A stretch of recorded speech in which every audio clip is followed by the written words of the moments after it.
Hey everyone, I'm Bethany from NewLife Church Chiang Rai, and we're really excited for this week at New Life Online and excited about the sermon that we'll hear from Pastor Enoch on Easter morning. And I kind of wanted to take some time this week to just prepare our hearts for Easter Sunday through a few devotionals. I think it's really important that we don't just jump right into celebrating Easter Sunday without really understanding kind of the weight and the gravity leading up to that miraculous event. And it just makes us appreciate it all the more and get more excited for Easter Sunday. So from early on in his ministry, Jesus was preparing the disciples for his death.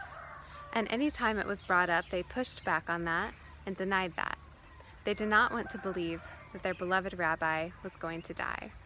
They believed that he was the Messiah, and for many of the Jews, the way that they pictured this playing out was that the Messiah would raise up an army to defeat Israel's enemy, who in that day would have been the powerful Roman Empire.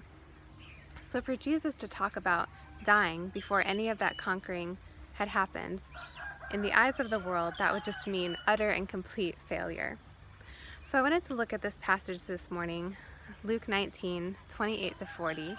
This is called the Triumphal Entry, when Jesus enters the city of Jerusalem. The word triumph we associate with conquering or winning. But what is so triumphant about entering a city like Jerusalem on a lowly donkey? You would think that a war horse would be more fitting for the King of Kings. Instead, we get Jesus riding into the city on a humble donkey. It's almost this funny display. And he did this to fulfill a prophecy. But Jesus is also making a direct challenge to empire and to worldly displays of power.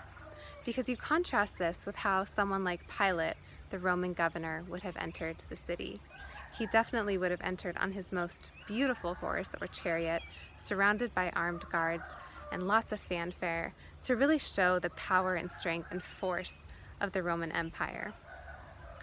In contrast, we have Jesus entering with no weapons, no army, just on a humble donkey through the gate that was called Mercy. And this is the kind of thing Jesus does that completely baffles the religious leaders and political rulers of his day. Because how can you claim that there is strength in humility? How can enemy love be powerful? How can a donkey be stronger than a war horse? You know, when Jesus entered the city of Jerusalem that day, he knew that he was headed towards his death.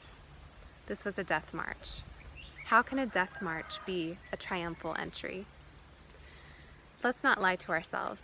If Jesus had entered the city that day, surrounded by armed guards, with lots of, weapons around him and a really big show of force, wouldn't that make a lot of us feel a little more secure and a little more like we were entrusting ourselves to a real leader and a real conqueror?